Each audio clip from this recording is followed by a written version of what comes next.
Two, Nick Sirianni and Jalen Hurts. Both of them. And by extension, Nick Wright. Wow. All right, because that's his team now in the NFC. But look, it was all good just a week ago. And now it has fallen apart. Coach got it going yesterday with his J-Lo rhyme, so I had to do something too. But this is the thing. We know A.J. Brown threw, gasoline on a fire that wasn't even lit. And you know, Sirianni, I know you didn't want any part of this, but I hope that your lesson, your message to your players and your team wasn't to go to Kellen Moore and say, Kellen, let's get A.J. the ball. Air it out. Let's air it out this week against the Steelers. No, you got to stay the course. And Jalen, don't go out there. You are the leader of the team. And you have to show that you're the leader of the team by doing what has worked, which is not forcing the ball to A.J., throw it to him definitely and hit him when he's open for sure, but don't force the ball. If you guys get away from what you've done well, running the football because you want to satisfy A.J., not going to be a good look. And then for poor Nick Wright, you guys lose this game, he's going to have to pick another NFC team to win, get to the Super Bowl. He's already picked two, and then it would be, I think he's dying to pick the Rams. He is dying to pick the Rams. True. So you might win and Nick might pick them, but still, Nick, stick with the Eagles. All right. I've already I made a lot of videos about the whole Hurts and A.J. Brown, and it's not a matter of changing the game plan so much and throwing more to A.J. It's just being able to find the ways to actually hit him when he's open and figuring out that issue, which I've already made multiple videos about that, so definitely please check them out. But in terms of putting Hurts and Sirianni on the bud list, it does make sense. And this is the doing of A.J. Brown, because there is pressure on them now, and they got to and they got to perform and compete and do well. And I actually this does stop and start with Sirianni. He is the head coach. He is absolutely the head coach, and so this aspect does. If this team's coming out kind of listless, or they do try to force the ball in ways that they shouldn't have, or they get too far away from their identity or what's been working, it falls on Sirianni. And that is what happens when you're the head coach. I already hear a lot of Eagles fans being like, why should Sirianni be underdressed? Because that's the way it works. That's really the way it works. When you have a team like the Eagles, especially when you have a team that's considered as stacked as the Eagles. When you think about it, when you had a team, whether it be the Lions, the Eagles, and it could be, the Lions of last year, the Lions of this year, the Eagles, right? When those teams don't win or have some issues, they look to the coach more than they do the team or the quarterback, especially because those, they're not seen as, both Goff and Hurts are not seen as these legendary top quarterbacks like the Mahomeses and the Lamars and Josh Allens of the world. So the attention when they lose or underperform goes to the coaching staff. In any games and any losses, for either of these teams, the focus has been on Sirianni, Dan Campbell. Should have Dan Campbell gone for it on fourth down? What was that? Why didn't he call a timeout? Sirianni, why did he not, why did he throw the ball to Saquon instead of hand the ball off? Why didn't they do the tush push?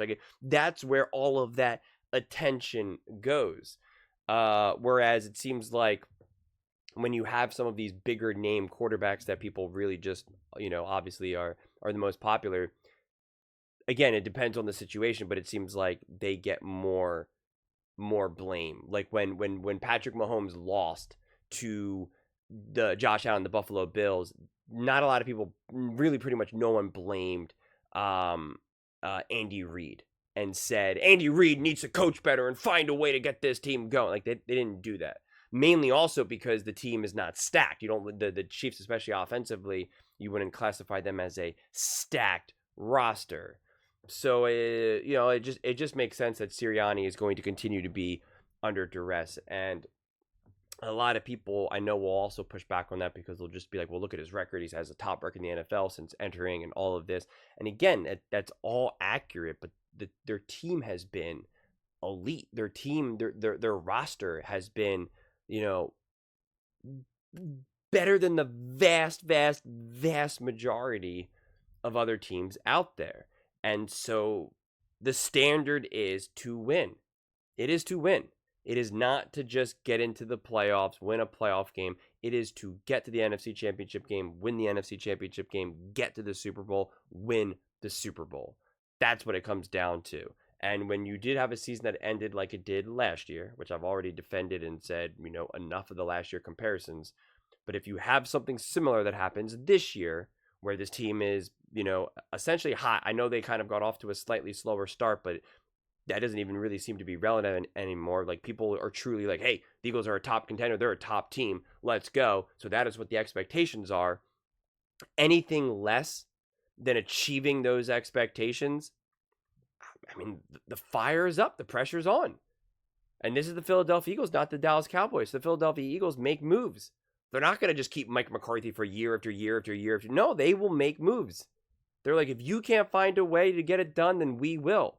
And then it becomes the debate where it's like, well, is it Hurts Sirianni? Is it Hurts Sirianni? And then that's when it's like, okay. And then that is kind of part of the aspect that A.J. Brown brought into it. Now everyone's really looking at the film and they're like, well, hey, you know, Hurts is actually missing a handful of throws. Like, what if the Eagles had a better quarterback? And then it becomes this whole discussion.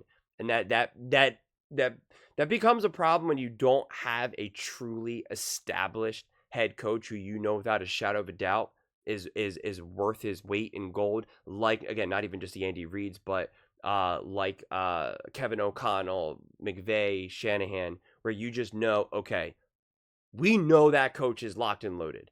We know that. We are not blaming the coach for the failure of the quarterback because we know he's doing everything he can. We know that he is maximizing this quarterback. But if you have a coach where you don't have that same level of confidence, then you start to question. You're like, well, would Jalen Hurts be better if he had a better head coach? Or would Sirianni be a better head coach if he had a better quarterback?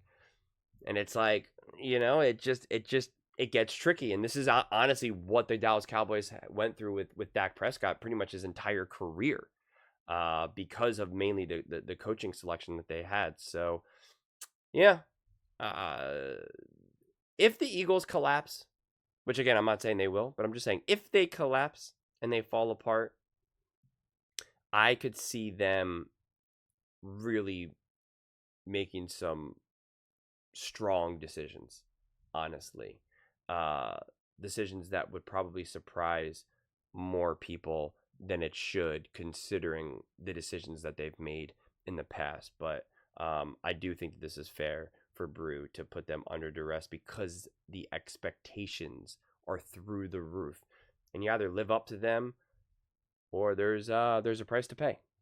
But those are just my thoughts. I'd absolutely love to hear yours. What do you guys all think about Sirianni and Hurts being under duress this week?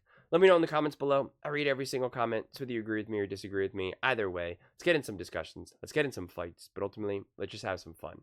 And please do consider subscribing. We're building an amazing community here, and I'd absolutely love to see you part of it. I want to build something that we all genuinely feel connected to, something that we're really excited to be part of. I think we're well on our way to doing it. Please don't forget to give this video a thumbs up, as it really does help with the visibility and the algorithm. Thank you so much. See you next time.